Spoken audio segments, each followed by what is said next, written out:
Você acredita em fantasmas? O que você faria se no meio da noite fosse acordado por gargalhadas? Nós vamos colocar o que você acredita em prova. Vamos investigar casos supostamente sobrenaturais. Assombrações, monstros, demônios, histórias macabras. Bem-vindos ao Huntergeist. Olá, você já deve ter ouvido muitas histórias de espíritos, assombrações e demônios. Mas o que de tudo isso é verdade? O que é imaginação e o que é sobrenatural? Até onde a mente humana pode ir para criar seus próprios fantasmas? Nós também queremos saber, e em busca desses casos curiosos vamos caçar o paranormal. Eu sou Eric Queirão e este é o Huntergeist. Nosso primeiro caso se passa em Ponta Grossa, cidade interior do Paraná, onde no bairro de Oficinas, a história de uma casa chama a atenção. Ela seria assombrada pela alma da antiga dona. Mas será mesmo verdade? Confira na reportagem. Estamos no bairro de Oficinas, próximo ao centro de Ponta Grossa. É aqui que se passa a nossa primeira história do Huntergeist. A construção é do começo do século XX, como muitas casas de Ponta Grossa, cidade com quase 200 anos. Por esse chão já pisaram 3 gerações, mas desde a segunda geração coisas estranhas vêm acontecendo. O segundo dono da casa, que não quer se identificar, conta que à noite fatos intrigantes se desenrolam nos cômodos da casa. Tudo teria começado quando ele e a esposa foram morar com o avô. A avó falecera 4 meses antes. A minha avó, que era casada com o meu avô, que é dono da residência, havia falecido algum tempo antes da gente morar com ele. Acho que talvez 1 ano, nem isso. E como ele ficou sozinho, que aí convidou a gente para que morasse com ele. Só que minha avó era uma pessoa muito possessiva. Era uma pessoa boa, mas era muito possessiva. A gente sentia que ela tinha muito ciúme daquela residência que eles construíram com tanto sacrifício na ocasião, porque tudo era difícil. E ela era muito caprichosa. Ela tinha ciúmes que a pessoa ia na casa, entrava com chinelo, às vezes meio sujo. Ela tinha um ciúme muito, até doentio da residência que eles construíram. Quando a criança nasceu, a rotina da família era essa, com a criança acordando de madrugada e chorando sem motivo aparente. Já na primeira noite que ela ficou no ambiente da casa, parece que a gente sentia que ela não dormia, não conseguia cerrar os olhos. A gente embalava o procedimento normal da mãe, do banho, de alimentação, colocou no berço e ela parece que se assustava e começava a chorar. Ela tinha um choro muito alto, muito forte. Na tentativa de amenizar o problema, o pai decidiu dormir na sala e o neném no quarto da mãe. Eu passei a dormir numa sala ao lado. Dormia no chão mesmo, no colchonete.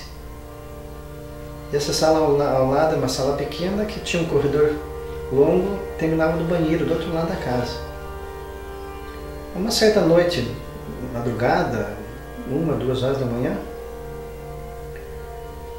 eu ouvi uma coisa muito arrepiante, muito forte, uma gargalhada muito forte que veio do banheiro, a casa toda apagada, eu tentando dormir, tirar um cochilo. Ela veio do fundo do banheiro, passou pelo corredor, e eu, como estava deitado nessa sala anexa, passou por cima de mim. O som veio por cima. Ela não veio pelo chão, ela veio por cima. Aquele grito muito estridente, uma gargalhada assim, muito forte. Passou por cima de mim que ecoou até ficou um eco na sala, no corredor. E ao lado desse quarto existia uma escada que descia no outro piso dessa residência, que tinha um piso uma sala mais baixa. E esse som sumiu pela escadaria e terminou lá embaixo nessa sala, que era o fundo desse quarto que eu estava. Aquilo me assustou muito, me arrepiou muito. O tormento durou por 1 ano. Após o aniversário da criança, as ocorrências cessaram. Aí a gente resolveu fazer uma festinha e esse problema foi até a festinha de 1 ano dela.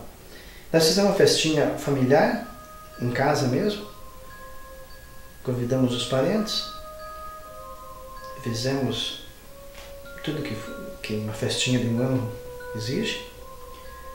Aí no dia seguinte a gente já percebeu que a neném começou a dormir já mais tranquila. Parece que sei lá, uma força negativa nos deixou em paz, apesar, depois de todo aquele tempo de 1 ano de luta e sofrimento ali naquela casa, aquela força parece que nos deixou em paz, que a gente teve paz aí para dormir, né? Ela começou a dormir bem, nós também, graças a Deus também, conseguimos descansar. E foi um episódio que realmente marcou a nossa vida. E até hoje eu comento com a minha esposa, com a minha família, que se existe alguma coisa de espiritual, espíritos negativos, sei lá, foi essa experiência que a gente passou. Nós voltamos à casa onde os fatos teriam acontecido. Nossa intenção era descobrir se ainda havia algo de sobrenatural no local.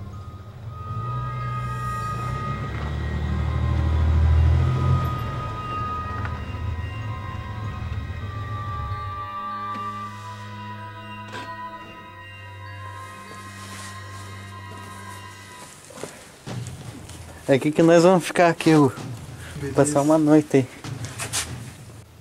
Bom, esse aqui é o nosso acampamentinho aqui.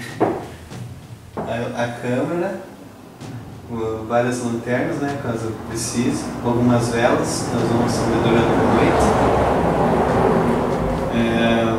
Alguns suco ali, café pra gente aguentar a noite, um energético e umas pilhas reserva. Aqui só tem o notebook que eu vou pesquisar algumas coisas.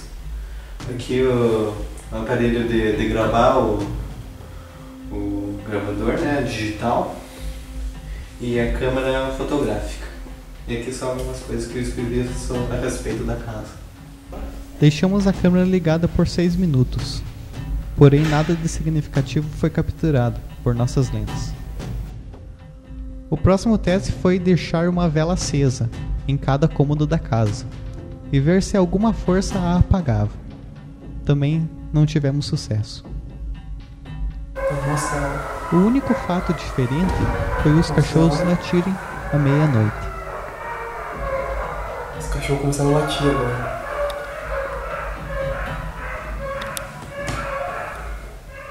Meia-noite em ponto, os cachorros começaram a latir. Em ponto. O terceiro teste consistiu em andar pela casa, com a câmera na mão para vermos se havia algo diferente. Também sem sucesso. O penúltimo teste foi tentar fotografar o ambiente e observar se alguma imagem comum aparecia nos retratos.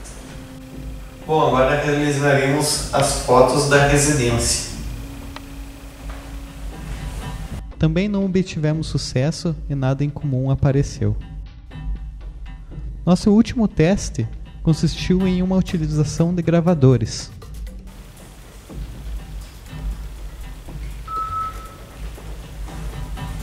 Também não obtivemos sucesso e nada em comum apareceu. Vamos ouvir um padre para saber qual o posicionamento de um representante católico sobre o assunto. Na verdade, não existe assombração, não existem fantasmas, são fenômenos paranormais que as pessoas, principalmente adolescentes ou pessoas com certo desequilíbrio mental, provocam. Então, movimentam objetos, fazem barulhos nas casas, podem começar a pegar fogo em objetos, colchão, coisa parecida. Em geral, quando acontece isso, nós até podemos dar uma bênção no local, mas geralmente nós encaminhamos as pessoas para um tratamento com um parapsicólogo que vai abordar a questão mais do inconsciente, trabalhar esse aspecto. Uma terapia de relaxamento também, numa casa onde existe isso, pode ajudar.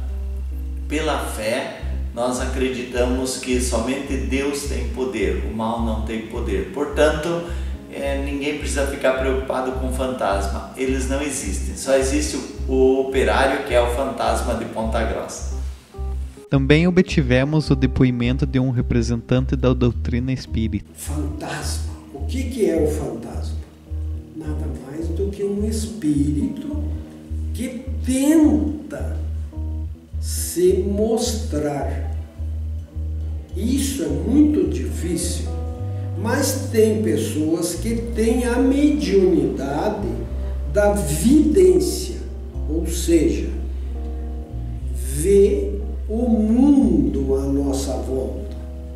Então, se você, Will, tiver a mediunidade da vidência, ele pode ver como está aqui essa sala, cheio de irmãos, procurando saber o que é que nós estamos falando. Então, muitos deles aparecem ou produzem um fenômeno físico e acha que é sobrenatural, mas é o espírito que está agindo.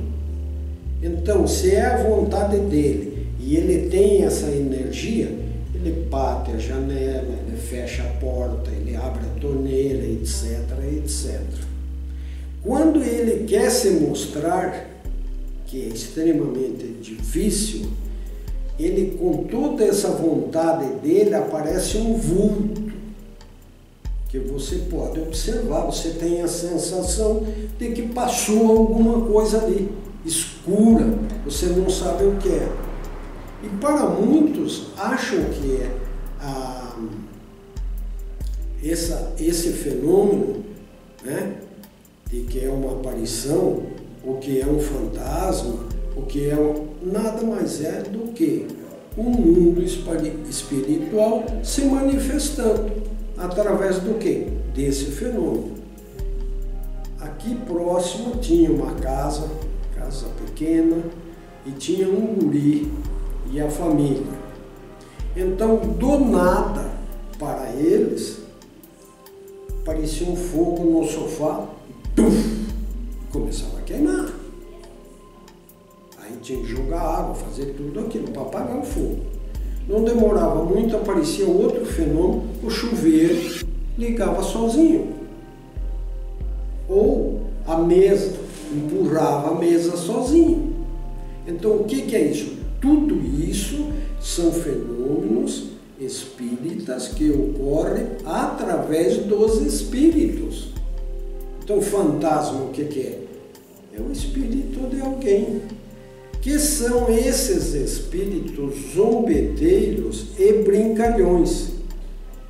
Nessa situação de provocar um incêndio, aí já são espíritos vingativos. Se no mundo material tem isso, ele persiste no mundo espiritual. Na casa de Vila Oficinas, pelo menos no tempo em que estivemos lá, os fantasmas não apareceram.